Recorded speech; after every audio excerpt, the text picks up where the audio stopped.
Now, as well as everyone here tonight, I would also like to welcome the thousands of people across the globe who are watching our live stream right now on YouTube. Behind me on the screen are just some of the hundreds of people who've won learning awards over the last 23 years, and they've all gone on to achieve great things. And tonight, some of you in the audience will join these people, and we hope achieve equally great things in learning. Perhaps one day you'll come back and win the Colin Corder Award for Outstanding Services to Learning. But whatever happens, this is sincerely your night. This is your chance to celebrate. Our hashtag is Learning Awards. That's quite easy to remember. So please share your photos and vlogs on social media. Tell us who you're rooting for and add your congratulations to the finalists and winners. Now, once again, the standard of entries for the Learning Awards has been phenomenally high. Every finalist here tonight has been selected from a highly competitive pool of entries, received from individuals and organizations from a record 51 countries plus. I can tell you that our panel of independent judges were particularly impressed with the passion, creativity, the effective learning design, and the measurable business impact that every one of our finalists demonstrated. We are working in an industry that continues to experience extraordinary change. What is clear is that you're not only confronting this change head-on, but you are excelling. You are realizing your potential, discovering opportunity, and distinguishing yourselves among your peers. So every one of you out there tonight deserves the fullest praise for your achievements. I'm often asked if there is a magic formula for learning, a simple equation that describes the best organizations and individuals and their approach to learning strategies.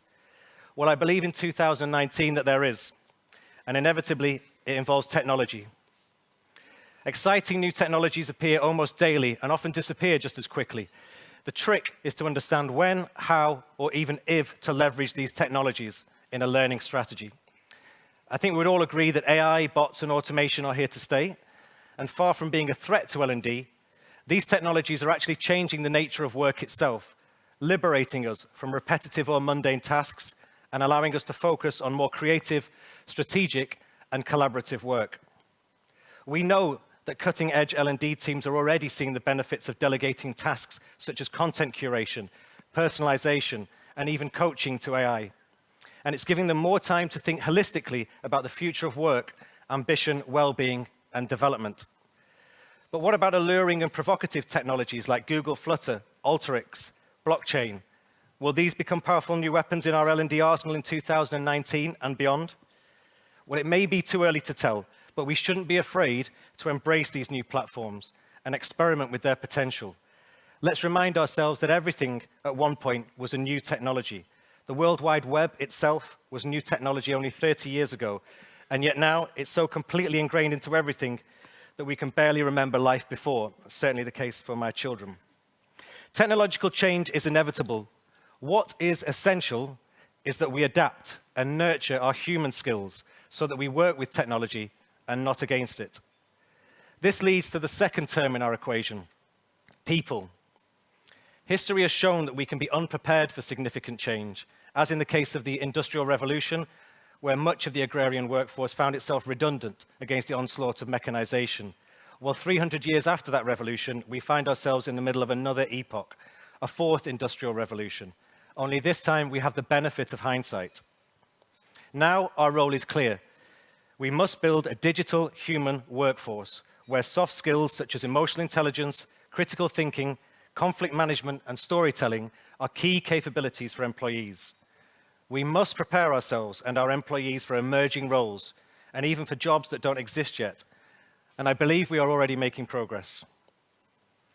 L&D has argued for years about whether it should be part of HR or how closely aligned with IT it should be.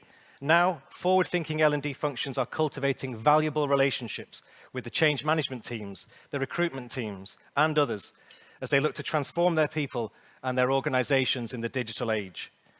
We're seeing L&D departments have huge success creating learning cultures using technologies they already have to build social communities that crowdsource informal peer-to-peer learning.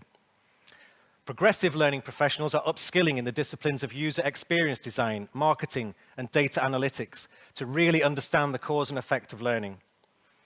And L&D is finally getting out of the classroom, going out into the business, to see how people really work and becoming strategic influencers with key stakeholders. This is the human part of our equation. Our creativity, our adaptability, our empathy, our open-mindedness. These qualities are what separate us from the machines. And as people, we have the unique ability to perceive challenges as something beneficial so we can deal with them in the most productive way. So yes, technology is part of the solution, but the role of people is part of the solution. It's the combination of the two that results in measurable learning and performance improvement. So the magic formula to learning, arguably, is that people and technology equals performance. Tonight, we're going to celebrate all three of these. The Learning Awards exist to recognize the most talented individuals and organizations in L&D, the most innovative learning technologies, and the unquestionable business performance improvements that arise from these working in perfect harmony. Improving performance means improving engagement, attracting new talent, retaining existing, boosting productivity, and boosting morale. It is something that can only happen when the very best people work with the very best technology.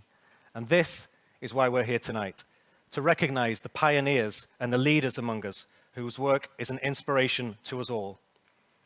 So, on behalf of everyone at the Learning and Performance Institute, please join me in wishing all shortlisted candidates the very best of luck tonight.